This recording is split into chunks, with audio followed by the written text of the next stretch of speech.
મજામાં છો ને? હા, તો ચાલો આજે આપણે એક મસ્ત સ્ટોરીથી આપણી શરૂઆત કરીશું. તો હું એ જમાનાની વાત કરું છું કે જ્યારે રાજાઓનો રાજ ચાલતો હતો. આપણને લાગે કે રાજાઓને તો બહુ જ ऐशो आराम ને આ બધું હોય, એવું નથી. રાજાઓ પણ ખૂબ જ મહેનતુ હતા અને યસ, રાજાઓને પણ અમુક એ લોકોના કેલિબર જોઈને એ પદ આપવામાં આવતું હતું. બરાબર છે. તો એક દિવસ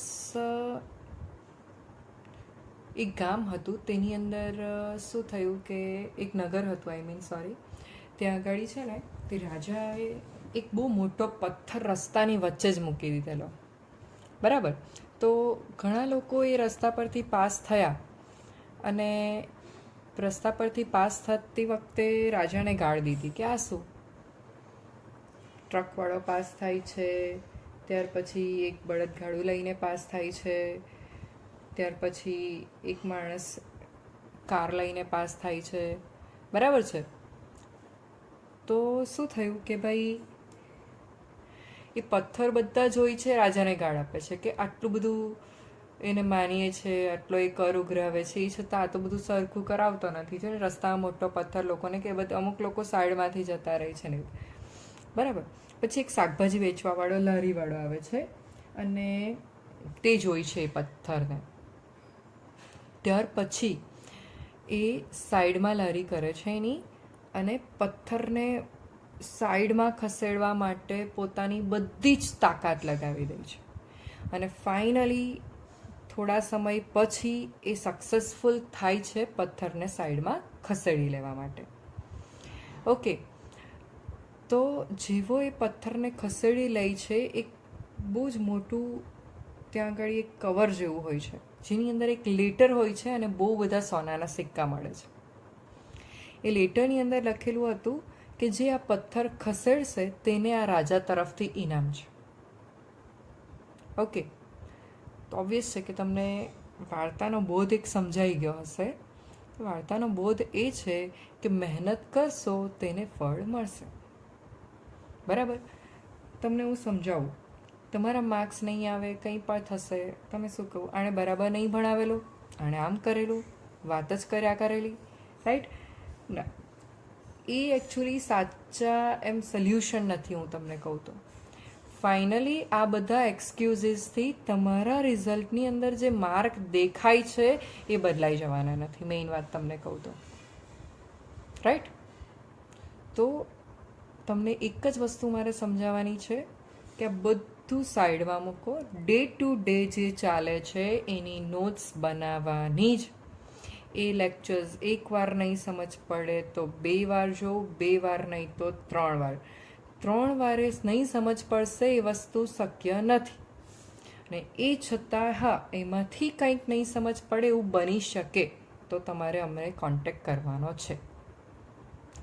નોટ્સ જે બનાવવાની છે ટીચરને બતાવવા માટે નહીં, તમારા માટે બનાવવાની છે. તમારે જે શીખ્યા એ નોટ ડાઉન કરીશું તો એ ડેફિનેટલી એક ટાઈપનું રિવિઝન જ થવાનું છે. તમારા હેન્ડરાઇટિંગથી તમે લખશો એટલે વાંચતી વખતે જ્યારે તમારા હેન્ડરાઇટિંગમાં લખેલું વાંચશો તો ઘણો ફાયદો થવાનો છે.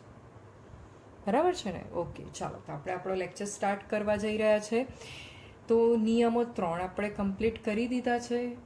બરાબર છે ને? અને ત્યારબાદ આપણે આ ચોથો નિયમ જોવા જઈ રહ્યા છીએ, એ છે વાયુમય કદનો નિયમ.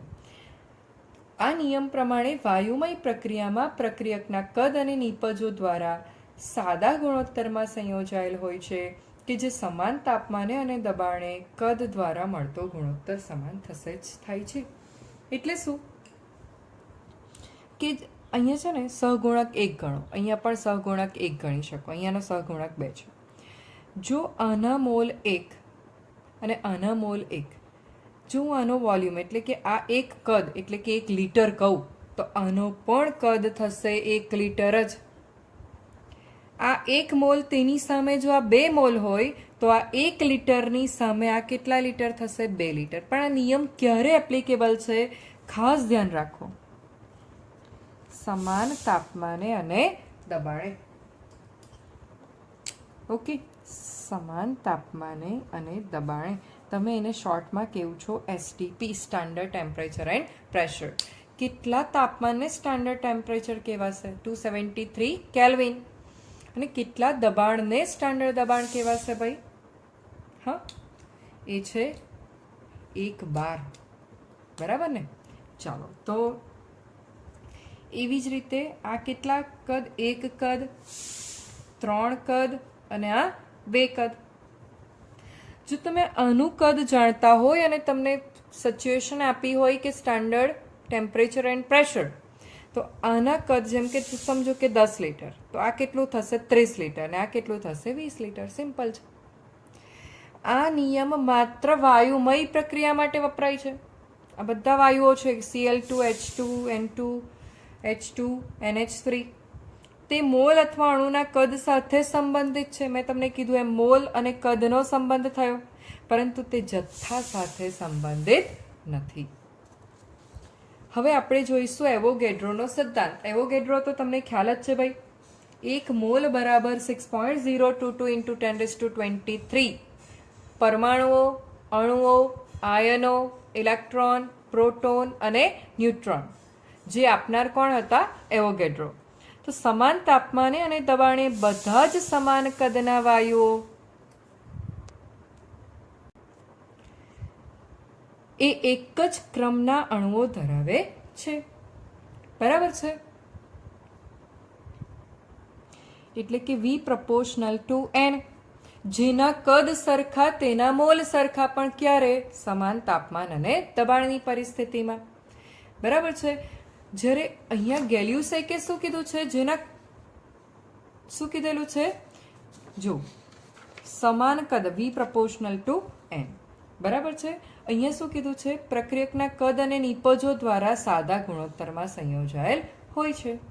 ઓકે, સમજો. મિનિંગ સેમ છે બંનેનો. ચાલો, એવોગેડ્રોના સિદ્ધાંતનો ઉપયોગ પરમાણવિકતા જાણવા માટે થાય છે. ઘટકીય પદાર્થમાં અણુમાં રહેલ કુલ પરમાણુઓની સંખ્યાને તેની પરમાણવિકતા કહે છે. પરમાણવીયતા, સોરી. એટલે શું કે H2 નો અણુ છે, તેની પરમાણવિકતા થશે 2. ઇંગ્લિશમાં એને કહેવાશે મોલેક્યુલારિટી. એટલે આપણે એને કેપિટલ M થી પણ દર્શાવીએ છીએ. આની અંદર કેટલા થવાના? 2. આની અંદર કેટલા થશે? 3. આની અંદર 3 અને 1 ટોટલ પરમાણવિકતા આની 4. ચાલો, થોડા બીજા ઉદાહરણ જોઈશું. અહીંયા તમે જોશો તો CO2 માં આવશે 3 પરમાણવિકતા. આ ગ્લુકોઝ છે C6H12O6, તેની અંદર કેટલા આવશે? 6 કાર્બન, 12 હાઇડ્રોજન, 6 ઓક્સિજન, એટલે ટોટલ 24.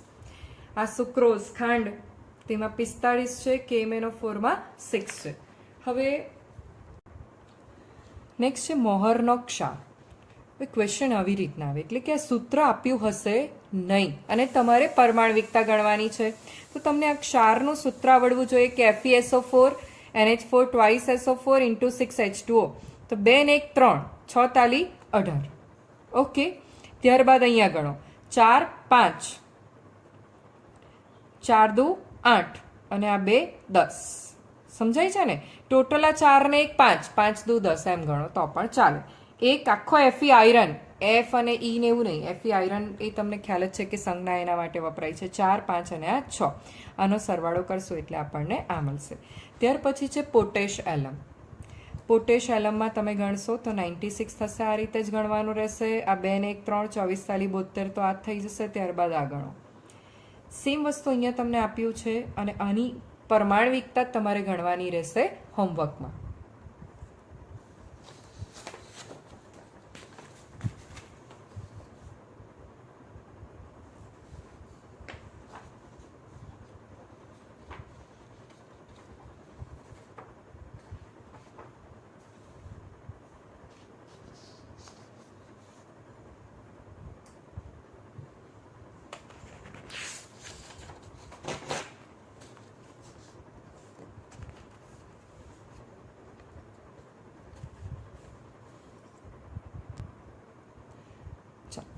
હાઇડ્રોજન એકલો છે તો એના દળને પરમાણવીય દળ કહેવાશે, જે AMU અથવા U અથવા ગ્રામ પર મોલમાં માપી શકે. ઇંગ્લિશમાં એને ગ્રામ એટમિક માસ કહેવાય અને ગુજરાતીમાં ગ્રામ આણ્વીય દળ. હવે આ અણુ છે, એક હાઇડ્રોજનનું 1 તો 2 હાઇડ્રોજનનું 2, ઓક્સિજનનું 16 છે, 18 થશે. હવે ગ્રામ એટમિક માસ અથવા તો મોલ શોધવું હોય, પરમાણુનું શોધવું હોય તો નીચે પરમાણ્વીય દળ આવે, અણુનું શોધવું હોય તો નીચે આણ્વીય દળ આવે, જેને વજનથી ભાગતા મળી જાય. હવે સમજો કે આનું મેં એકમ લીધો છે ગ્રામ પર મોલ, તો ગ્રામ ગ્રામ કેન્સલ અને મોલ આવી જાય એટલે ઉપર આવી જશે, એટલે એનો એકમ શું થશે? મોલ જ થશે. હવે EMU એવોગેડ્રો આંક એટલે 6.022 ઇન્ટુ 10⁻23. ભૂલી નથી ગયા ને 9મા ધોરણનું? હા, તો એને 1 વડે ભાગીએ તો આપણને 1 EMU બરાબર મળે. આ કેજીમાં છે અને અહીંયા તમે 10⁻24 લઈ લો તો એ ગ્રામમાં તમને મળી જશે. બરાબર છે? મતલબ કે આ વસ્તુ આપણને MCQમાં આવવાની પૂરેપૂરી શક્યતા છે. હવે તમને એમ કહેવામાં આવે કે તેમાં રહેલા પરમાણુઓ અથવા અણુઓ શોધો, તો કેવી રીતે કરશો? જો આવું કહેવામાં આવે તો આપણે જે મોલ શોધ્યા, મોલને એકચ્યુઅલી સ્મોલ n થી રિપ્રેઝન્ટ કરાય, તેને આપણે એવોગેડ્રો આંક વડે ગુણીને શોધી શકીશું. બરાબર છે? જેને આપણે કહીશું મોલ સંકલ્પના. ચાલો, મોલ સંકલ્પનાને મેં એક પેજની અંદર સમાવી દીધું છે. બરાબર છે? સૌથી પહેલા એક વાત તમને કરું કે તમને એમ કહેવામાં આવે કે 1 મોલ, તો 1 mole is equal to what? 6.022 into 10⁻23. આ શું? અણુઓ, ઓકે, પરમાણુઓ, આયનો, ઇલેક્ટ્રોન, પ્રોટોન અને ન્યુટ્રોન. સમજો કે તમને એમ કહેવામાં આવે કે 1 મીટર, તમે શું કહેશો? 100 સેન્ટીમીટર. ફેરવ્યું ને? એવી રીતે જ મોલને જો તમારે આ બધા સ્વરૂપમાં ફેરવવું હોય ને તો આના વડે ગુણવું પડે. ચાલો, ઇંગ્લિશમાં એટલે આવ્યું કે તમને બંનેનો આઈડિયા, તમને આ તો મોલ તો ખ્યાલ આવ્યો જ છે. માસ એટલે પણ તમને ખબર છે કે ભાઈ દળ, જે ગ્રામમાં રિપ્રેઝન્ટ કરેલું હોય. ઓકે, મોલેક્યુલ્સ એટલે શું છે ભાઈ? મોલેક્યુલ્સ એનો મતલબ થશે અણુઓ, અને એટમ્સનો મતલબ શું થઈ જશે? તો એટમ્સનો મતલબ થશે પરમાણુઓ. ઓકે, ચાલો આખી વસ્તુ સમજીએ. સમજો મેં તમને એક સૂત્ર સમજાવ્યું, N બરાબર W છેદમાં આણ્વીય દળ અથવા પરમાણ્વીય દળ. સ્મોલ m કે સ્મોલ કેપિટલ M કે કેપિટલ E થી રિપ્રેઝન્ટ કરશું. W શોધવું હોય તો તમારે શું કરવું પડે? મોલ ગુણ્યા આણ્વીય દળ, મોલ ગુણ્યા આણ્વીય દળ. મોલ શોધવા હોય તો મારે શું કરવું પડે? W/m.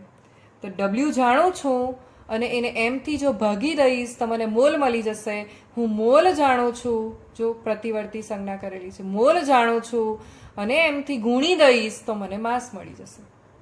ચાલો, અને હું મોલ જાણું છું ને મારે અણુઓ શોધવા છે તો મારે એવોગેડ્રો આંકથી ગુણવાનું છે, જે આ છે. એવોગેડ્રો આપેલ હોવાથી તેને એવોગેડ્રો આંક કહેવાશે. ઓકે, હવે મારે સમજો કે H2O અણુ છે, તેના પરમાણુઓ ગણવા હોય તો ટોટલ તમારે તમે જોશો કે 2 ને 1 3 પરમાણુ છે એક અણુમાં. તો તે આ જે અણુઓ મળી ગયા તેને એટમિસિટીથી ગુણવાનું. એટમિસિટી એટલે કંઈ નહીં પણ પરમાણવિકતા. તો આની પરમાણવિકતાની વેલ્યુ થશે 3, જેથી અણુઓને જો હું 3 વડે ગુણી દઈશ તો મને મળી જશે પરમાણુઓ.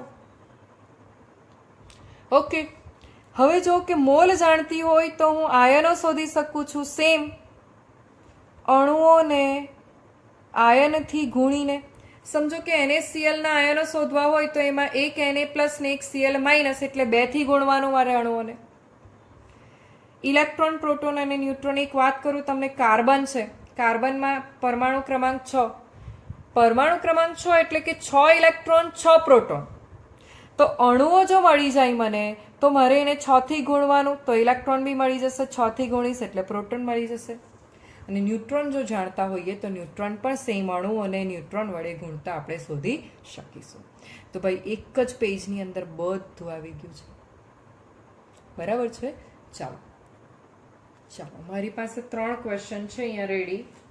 એ 3 ક્વેશ્ચનના આપણે ગણવાના છે મોલ, અથવા તો આપણે કહીશું ગ્રામ, આણ્વીય અથવા પરમાણ્વીય દળ, અને એના આપણે ગણવાના છે અણુઓ. બરાબર છે? પરમાણુઓ, સોરી, આ 3 પરમાણુ જ છે. પછી આપણે અણુ પર જઈશું ધીમે ધીમે. તો સમજો કે આ મને દળ આપ્યું છે મિલી, એ તો તમને કન્વર્ટ કરતા આવડે તો આવડતું જ હશે. 10⁻³ બરાબર. વજન પહેલાં હું ભાગ્યા આણ્વીય દળ. આ સૂત્ર કોનું છે? મોલનું છે. તો વજન છે હાઇડ્રોજનનું આણ્વીય દળ 1 થશે, બરાબર છે, એટલે 10⁻³ મોલ થયું. મોલ જાણીએ છે અને આપણે એને એવોગેડ્રો આંખથી ગુણી દઈશું, બરાબર છે, એટલે શેમાં કન્વર્ટ થઈ જશે? પરમાણુઓમાં કન્વર્ટ થઈ જશે. ઓકે, ચાલો આ બે તો તમને કરતા આવડશે ને. 6.022 × 10⁻20 થઈ ગયા, બરાબર. ચાલો, નિયોનનો નંબર 10 છે, એને ડબલ કરશો ને 20, એટલે એનું આણ્વીય દળ મળી જાય તમને. વજન ભાગ્યા આણ્વીય દળ. સૂત્ર મૂકી દીધું મોલનું. 40 kg આપણે ગ્રામમાં લાવવાનું છે, મેં તમને ત્યાં લખીને તો 10⁻³ કરશું કે કિલોને કાઢવા, અને 20, એટલે આન્સર શું આવ્યો? 2 × 10⁻³ મોલ. 2 × 10⁻³ ને ગુણીશું એવોગેડ્રો આંખથી, એટલે આપણને શું મળી જશે? પરમાણુઓ. ઓકે, 6.022 × 10⁻23, 6 દુ 12, 044 × 10⁻26 પરમાણુઓ. કોના પરમાણુઓ? નિયોનના પરમાણુઓ. આ કોના પરમાણુઓ છે? હાઇડ્રોજનના પરમાણુઓ છે. ઓકે, ચાલો કાર્બન માટે ગણતરી કરવાના. હવે આપણે પહેલા તો મોલ બરાબર વજન ભાગ્યા આણ્વીય દળ. વજન કેટલું છે? 600 કિલો, એટલે 600 × 10⁻³ બરાબર છે. કાર્બન માટે પરમાણુ ક્રમાંક 6, પરમાણુય દળ 12. તો આને આપણે 2 કરી નાખીશું. ઓકે, ચાલો, તો 100/2 એટલે તમારે આવી ગયો આ જવાબ. સોરી, 6 દુ 12, હા બરાબર છે. 50 × 10⁻³ મોલ, અથવા તો 5 × 10⁻4 મોલ. ઓકે, અને પરમાણુઓ શોધવા માટે શું કરશો તમે? પરમાણુઓ બરાબર મોલ ગુણ્યા એવોગેડ્રો આંખ. મોલ અહીંયા જ છે, એવોગેડ્રો આંખ ખબર છે, ગુણીને તમારે જવાબ લાવવાનો રહેશે. નેક્સ્ટ છે આણ્વીય દળ. આપણે કોઈ પણ 1 મોલ અણુ હોય, 1 મોલ અણુ એટલે શું? જેમ કે H2O લખ્યું છે ને એની આગળ સહગુણક 1 છે, તો 1 મોલ. તેના દળને આણ્વીય દળ તેને શેમાં દર્શાવેલો હશે? ગ્રામમાં, બરાબર છે. એટલે આપણે એ માટે એકમ વાપરીએ છીએ ગ્રામ પર મોલ, એટલે કે 1 મોલ અણુનું ગ્રામમાં વજન. એને કહેવાશે ગ્રામ આણ્વીય દળ, અથવા તો મોલ પણ કહી શકાય. ઓકે, ચાલો, અહીંયા તમારે હાઇડ્રોજનનું શોધવાનું છે. તો H2 એટલે 1 હાઇડ્રોજનનું 1, તો 2 વડે ગુણો, 2 હાઇડ્રોજન છે એટલે 2 આવી જશે. એનો એકમ AMU એટલે કે એટમિક માસ યુનિટ, ઓર U યુનિફાઈડ માસ, ઓર ગ્રામ પર મોલ. ઓકે, 1 ઓક્સિજનનું 16, 16 દુ 32 એકમ તો લખ્યા જ છે. 3 છે ઓઝોન છે, 3 × 16 48. ઓકે, ચાલો, P4 ફોસ્ફરસનું કેટલું છે? હા, 31 એટલે આવશે 124. સલ્ફર 32, ફોસ્ફરસનો 15 નંબર અને સલ્ફરનો 16.